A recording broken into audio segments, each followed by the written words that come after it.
અનૈતિક સંબંધનો ભાંડો ફોડવાની ધમકી આપીને પરિણીતાને 3 શખ્સોએ હવાસનો શિકાર બનાવ્યો। તારે જતીન ઉર્ફ લાલાની સાથે સંબંધ છે, તારે મારી સાથે પણ સંબંધ રાખવો પડશે, નહીંતર તારા પતિને બધું કહી દઈશ એવી ધમકી આપીને પરિણીતા પર 3 જણાએ વારાફરતી દુષ્કર્મ આચર્યું। હવસખોરના ત્રાસથી કંટાળીને પરિણીતાએ પતિને વાત કરતા આખો મામલો પોલીસ સ્ટેશને પહોંચ્યો। મૈદરપુરા પોલીસે 30 વર્ષીય પરિણીતાની ફરિયાદ લઈને બળાત્કારનો ગુનો દાખલ કર્યો। બીજી તરફ પોલીસે બળાત્કારના ગુનામાં જતીન ઉર્ફ લાલુ રમેશ રાણા, પિયુષ લક્ષ્મણ ઉત્તેકર અને તેનો ભાઈ વિશાલ લક્ષ્મણ ઉત્તેકરની ધરપકડ કરી છે। ત્રણેય આરોપીઓ 30 થી 35 વર્ષના છે। એટલું જ નહીં, ત્રણેય પરિણીત છે અને સંતાનો પણ છે।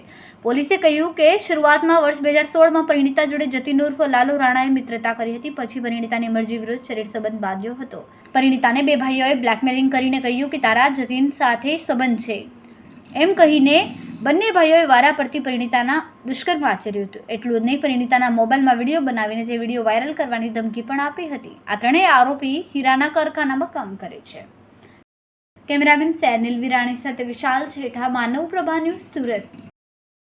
અમારા વિડીયોની નવી અપડેટ મેળવવા માટે સબસ્ક્રાઇબ કરો માનવ પ્રભા ન્યૂઝ ચેનલને, બેલ આઇકન ક્લિક કરો લેટેસ્ટ વિડીયો સૌથી પહેલા મેળવવા માટે।